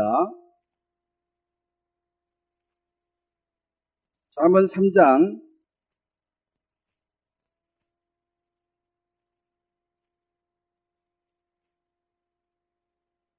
11절 12절을 한번 같이 읽겠습니다. 내 아들아 여호와의 징계를 경히 여기지 말라. 그 꾸지람을 싫어하지 말라. 대저 여호와께서 그 사랑하는 자를 징계하시기를 마치 아비가 그 기뻐하는 아들을 징계함 같이 하시느니라. 자, 여기 보면은 내 아들아 여호와의 징계를 경히 여기지 말라. 자, 경히 여긴다 이 말이 뭔 뜻입니까? 무시하고 신경 안 쓴다 소리죠. 무시하고 신경 안 쓴다. 마음대로 하세요. 마음대로 하세요. 나는 계속 쭉 갈 거예요. 그 다음에 이제 이 부정적인 것은 하나님이 나를 버렸다. 이건 이제 낙담하는 거거든요. 자, 하나님이 버릴 사람을 훈련시키겠습니까? 자, 논산 훈련소 들어가가지고 잘못 잡혀가면 특공대도 가고 공수부대도 가고 그거 이제 줄 잘못 쓰면 그걸 가는 거예요. 그냥 여기서 여기까지 차 타 가면 어딘지도 몰라. 가보면 공수부대야. 그럼 가야 돼. 자, 그러면은 훈련을 빡시게 시킨다 이 말은 훌륭한 군인을 만드는데 그 훈련은 필수적 코스이기 때문에 만약에 특별한 그 군대가 아니면은 특별한 훈련 시킬 필요 없죠. 그래서 그냥 방위하고 집에 갈 사람 같으면 설렁설렁 놀다 집에 보내보면 돼. 근데 이 공수여다 이런 데 잡히면은 설렁설렁 훈련하다는 죽어요. 전쟁터 나가면 죽어. 훈련을 단디 받아야지 거기 가서 살아남는 거죠. 그래서 훈련을 열심히 시킨다 이 말은 이것은 관심을 가지고 귀한 데 쓰겠다는 것입니다.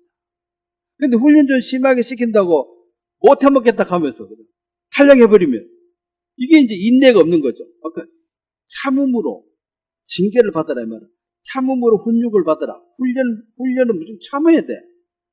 그 8주 코스를 통과해야 돼요. 요즘 저랑 4주만 견디내면 돼. 못 견디고 탈령하면 군인 못하는 거지. 그냥 사회에서 빈둥빈둥 놀다가 갑자기 간다고 군인이 됩니까? 그 4주 훈련을 받으면 눈빛이 달라집니다. 훈련소 딱 끝나고 우리 아들도 면회 딱 가보면 눈빛이 달라요. 집에 있을 때는 그리 막탕하게 있었다가. 그래서 이 훈련, 이 징계 훈련, 이런 것은, 이것은, 이 훈련을 통과해야지만이 훨씬 더 하나님의 뜻 합당한 사람으로 바뀌기 때문에 이게 없이는 안 된다는 거죠. 근데 여기서 이제 경히 여긴다는 말은 무시해버리고 신경도 안 써버리거나 아니면은 낙담해가지고 하나님이 날 버렸다. 아니면은 하나님이 어디 계시냐? 하나님도 없어. 이런 식으로 두 가지 중 반응이 하는데 그걸 순히 받아야 됩니다. 하나님의 뜻으로 받아야 됩니다. 하나님 나를 귀하게 쓰시려고 이렇게 훈련을 하는구나.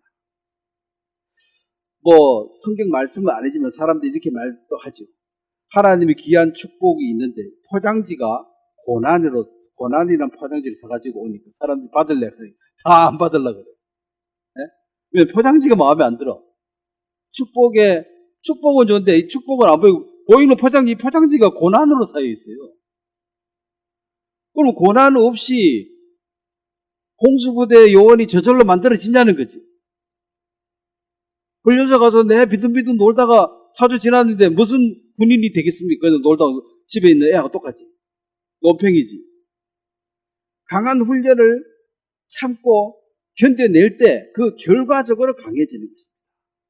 자, 우리가 거듭나서 하나님의 거룩한 성품대로 살아가는 이 과정 속에 양심을 주고 성령을 주어서 말씀으로도 인도하지만 말로 하는 이 교육이 안 통할 시에는 참 교육을 시켜서라도 하나님이 원하는 쪽으로 끌어가는 것이 이게 사랑이다.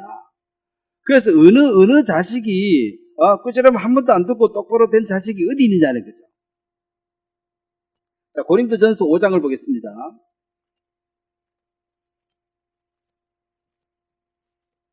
그래서 하나님이 사람들 이끌어가는 과정에 있어서 그러면 자유의지가 있으니까 자식이라도 그 똑바로 살려는 의지를 가지고 내가 살고 싶으니까 아버지 어머니 좀 도와주세요 이렇게 잘 된 애도 있고 나는 막 살래 될 대로 살 테니까 간섭하지 마 이렇게 막 나가는 애들도 있지요. 그러면 이제 그 막 나가는 애들은 그럼 어떻게 해야 되느냐 집에서 막 나가는 애한테 엄마 아버지가 할 게 있어요 없어요? 할 게 없지 뭐. 뭐로 안 되는데 뭘 해줘.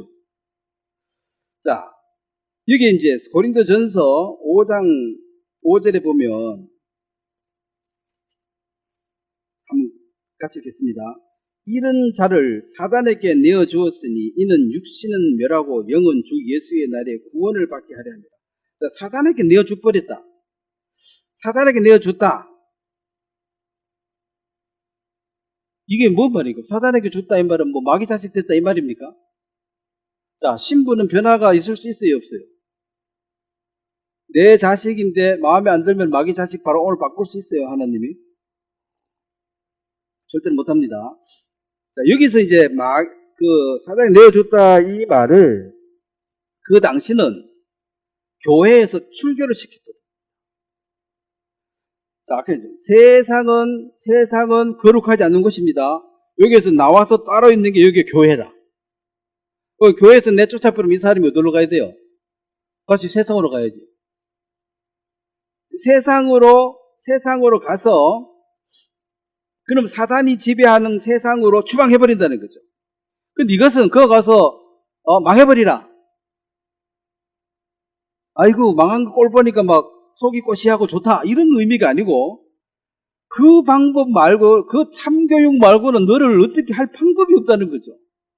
자, 부모가 자식을 아무리 얘기해도 뭐 울어보고 빌어보고 뭘 해도 안 돼. 그럼 마지막 수단이 뭐예요? 그럼 우리 연 끊고 살자. 그 내 자식이다. 뭐 이 자식은 자식인데 서로 대화는 하지 말자. 왜 하면 서로 열받고 뭐 좋아지는 건 없으니까.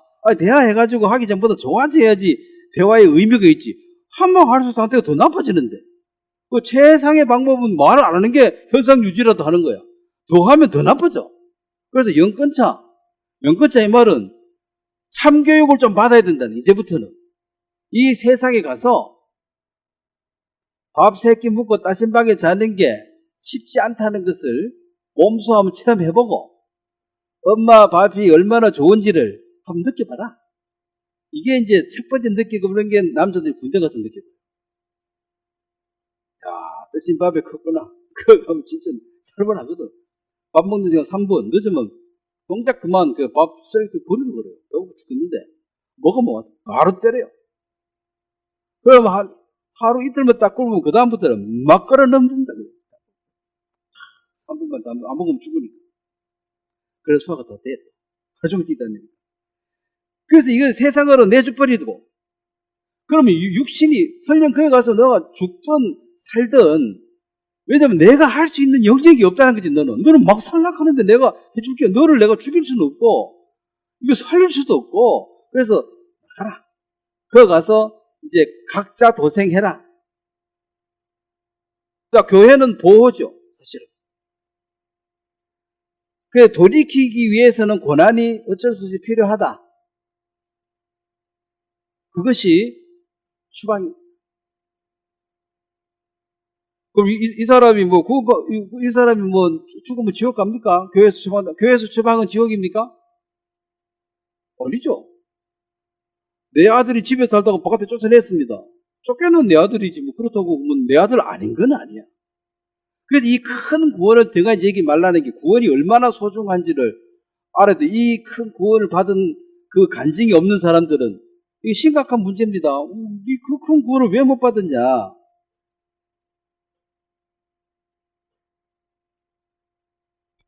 데살로니가 전서 5장 13절. 자, 마무리하도록 하겠습니다. 데살로니가 전서 5장 13절에 보면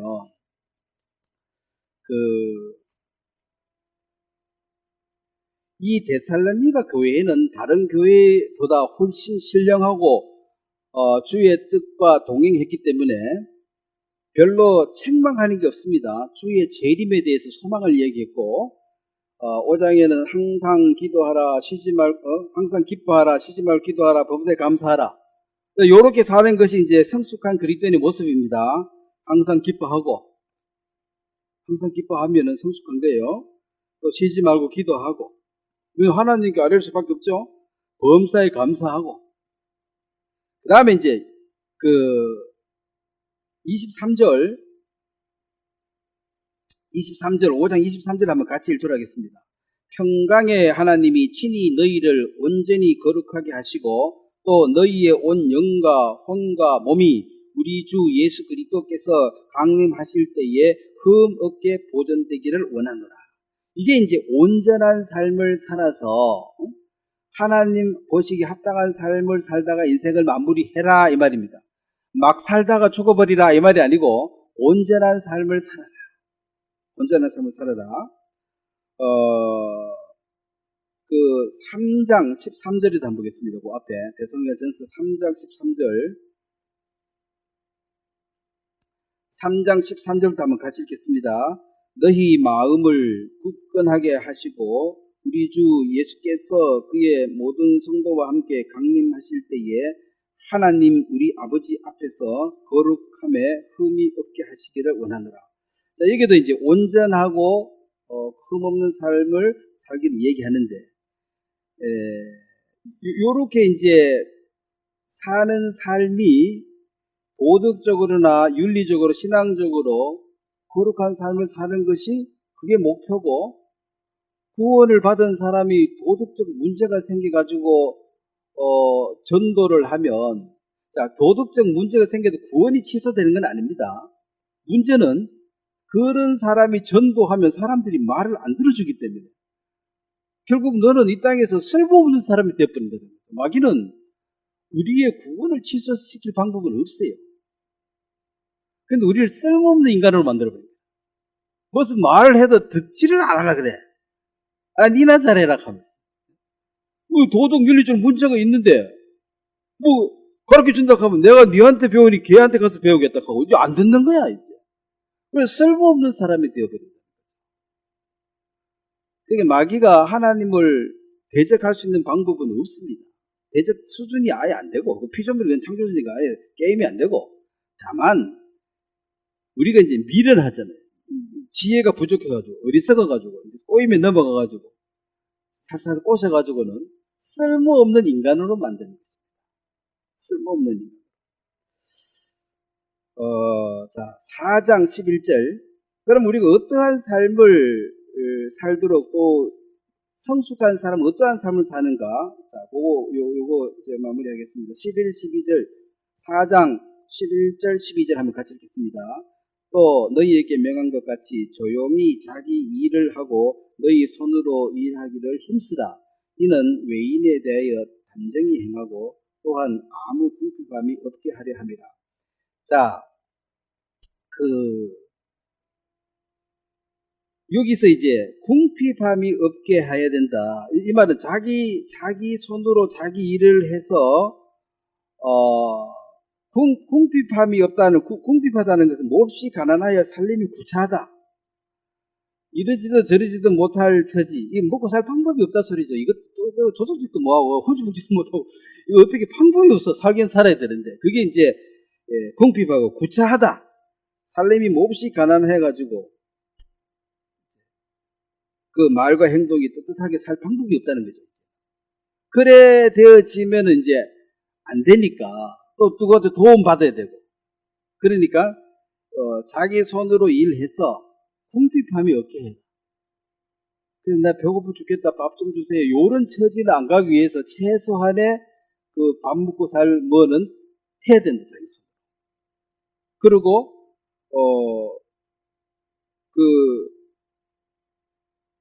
성숙했다. 이거 남을 원래는 도와주는 게 정상입니다. 남을 도와주는 것이 이제 선인데, 최소한의 선은 내가 도움 안 받았어도 살 수 있는 어떤 자력의 삶.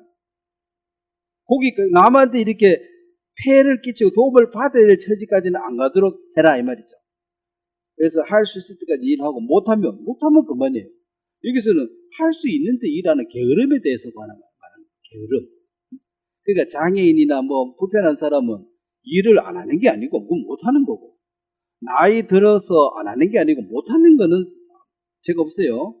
근데 할 힘이 있는데 안 하고 게으름 피우지는 말라 그러면 이게 궁핍함이 올 것이다. 그래서 움직이고 이렇게 할 수 있는 어떤 여기 안에서는 뭘 하는 게 좋다. 그러니까 돈을 설령 못 벌더라도 봉사라도 하시는 게 좋다. 어디가 돈 안 받고 일해주는 게 봉사잖아요. 왜냐 그것이라도 자기 손 뭘 하는 그것이 적극적인 선을 베푸는 건 뭐였지만 그래도 돈을 도와주는 건 돈이지만 일에 돈을 안 받는 것도 명선이잖아요. 뭐 손자 봐주는 것도 좋습니다. 돈 받고 봐주는 것도 괜찮지만 돈 안 받고 봐줘도 또 남의 옆집에 애도 열심히 살락하는데 요즘 애 이런 사람 내가 한두 시간 봐줄게 요런 것도 그래 하다가 아이고 참 고맙습니다 이럴 때 그럼 교회 다니는 것 같은데 그 교회 다니는 거 뭐 믿는 거예요? 이렇게 만약에 묻는다면 이제 마음을 연 거잖아요. 그러면 전도할 수 있는 마음을 내한테 열어야지. 연다 이 말은 내가 네 말 한번 들어볼게 이 말이고, 닫겠다 이 말은 듣기 싫단 말이에요. 듣기 싫은데 자꾸 얘기하면 이 훌륭한 말도 값어치 떨어져가지고 결과가 안 좋아서 듣기 싫다 또 하고 앉았다. 멀쩡한 말씀도 비난받게 돼. 듣기 싫다 하면 안 해야지. 듣기 싫다 하는데 계속 하니까 이 가치가 떨어지는 거죠. 어쨌든 회개하는 것은 요한계시록에도 있는데 마지막 때 재림 때도 회개해서 깨끗하게 해라. 왜 그것은 초림과 재림은 유대인에게는 이게 비밀로 가려져 있습니다. 그 초림 때도 회개하라 그랬고 재림 때도 회개해서 이제 올바르게 주님을 영접하기 위해서 이 마지막 시대에 그 온전한 삶을 사는 것이 맞다. 도덕적 윤리적으로 똑바로 사는 것은 구원을 지키거나 구원을 이루는 수단이 아니다. 구원의 이 신분은 확정적, 이거는 변화가 없고, 다만 미성숙한 자로서 생을 마감하지 말고 성숙한 자로서 삶을 살 것이니, 그것이 바로 하나님이 자녀에게 쑥쑥 자라서 아버지만큼 되라. 요즘 아버지보다 능가한 자식이 돼야지 세상 살아남습니다. 옛날에는 아버지만큼 되는 것도 어려웠는데 요즘은 아버지만큼 돼가 세상 못 살아남아요. 아버지보다도 능가한 자식이 돼야 되니 훨씬 더 많이 성장하고 자라야 되겠습니다. 오늘 여기까지 말씀 전하도록 하겠습니다. 제가 한번 기도드리겠습니다. 하나님 아버지, 온전한 삶을 주님께서 우리에게 주문하고 있습니다. 우리가 이 세상의 흐름대로 살아간다면 말씀과 진리에 반대되는 방향이기 때문에 이 세상에서 따라 나와서 교회라는 곳에서 거룩한 삶을 살 수 있도록 이끌으신 것을 감사하고, 또 우리 한 사람 한 사람이 어떤 위치에서 어떤 모양으로 살든 우리가 주님 앞에 연단도 받고 훈련도 받고 감사함으로 주어진 모든 걸 받아들여서 보다 성숙한 자로서, 또 우리의 어떤 헌신이나 우리 이 수고가 자원하는 마음으로 들어지는 그런 귀한 복을 허락해 주시길 바라고, 올 한 해도 여러 가지로 세상은 분주하지만 우리가 좌로 우로 치우치지 말고 말씀편에 서서 하나님이 기뻐하는 삶을 살아낼 수 있도록 도와주시기 되길 바랍니다. 감사를 드립니다.